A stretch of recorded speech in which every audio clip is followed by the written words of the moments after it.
King of Fighters 99 Evolution on Dreamcast can communicate with King of Fighters Battle to Paradise on the Neogeo Pocket Color. To understand this forgotten link feature, it's important to grasp each game's gameplay gimmick. KOF Evolution on Dreamcast implemented the striker system. When you hit the trigger button, a secondary character of your choosing can pop into the fight and perform one quick attack a limited number of times each match, indicated by the icons at the bottom of the screen. Many modern fighting games have since included a similar tagging system. Playing through the main gameplay modes will reward the player with ability points. For the most part, these points trickle in and will take a while to unlock the extra strikers. Oh yeah, and King of Fighters Evolution was released in the States, but the Neogeo Pocket link feature was removed in the Western release, so you'll need to use the Japan version. The good news is there is an option to set the game to English. Now, Battle to Paradise couldn't be any more different from Evolution. Instead of being a fighting game, this Japan-exclusive title is a two-player Mario Party clone, right down to moving around a game board by rolling dice, collecting coins, and then using those coins to buy stars, playing competitive minigames along the way. Playing through Battle to Paradise's main gameplay mode also rewards the player with points. But collecting stars is also valuable because stars are used to increase the skill level of the KOF fighters acting as strikers. So even though you play as an anime teenager on the game board, a selectable KOF character will compete in the minigames in an avatar situation.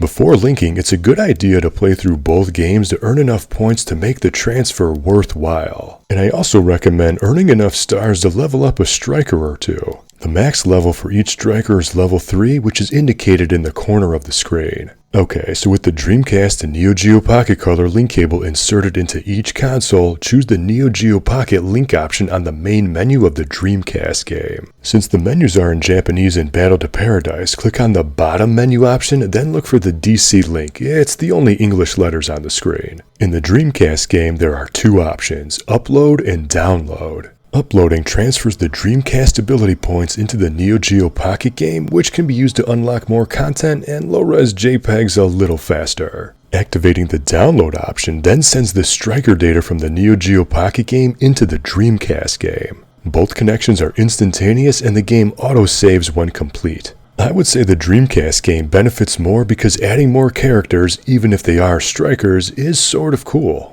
And KOF fans might leave me comments for this, but the entire striker system is sort of oversold and it doesn't really make much of a difference. Honestly, I didn't even know the game had a striker system until I looked up an FAQ, as the game doesn't explain this system with a tutorial or anything. And even if you know about it, so what? You send your fighter in for one quick attack that probably won't connect anyway. And to be clear, these strikers are locked to their assistant position, meaning strikers cannot fight as the main character. Personally, I don't think KOF Evolution is really that special of a fighting game, especially today. The roster is big, which is always a welcome feature for any fighting game, but the pace is slow and methodical. I wasn't able to pull off more than a 2-hit combo, mostly relying on simple jump kicks and foot sweeps to take down the AI, which totally cheats on the higher difficulties. Plus, this game isn't compatible with the analog stick, only the D-pad works. Battle to Paradise is at least more interesting gameplay-wise, even though you play through Dino Say Your World. If you happen to own both games and own the Dreamcast and Neogeo Pocket link cable, sure, I guess, go ahead and link them to take advantage of this obscure feature.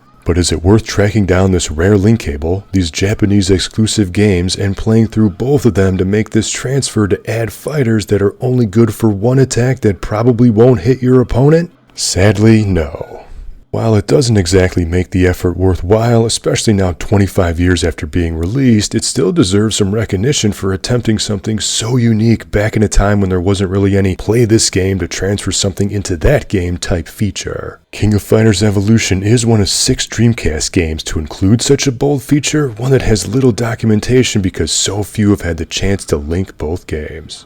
But I'm curious to know what you think. Did you know Sega's last console could communicate with SNK's handheld? What's your opinion about the King of Fighters franchise? And how many other fighting games can you list that includes a tagging feature of some kind? Let me know in the comments. For more link cable related content, see the links to my dedicated playlists in the description. Until next time, thank you for watching and game on!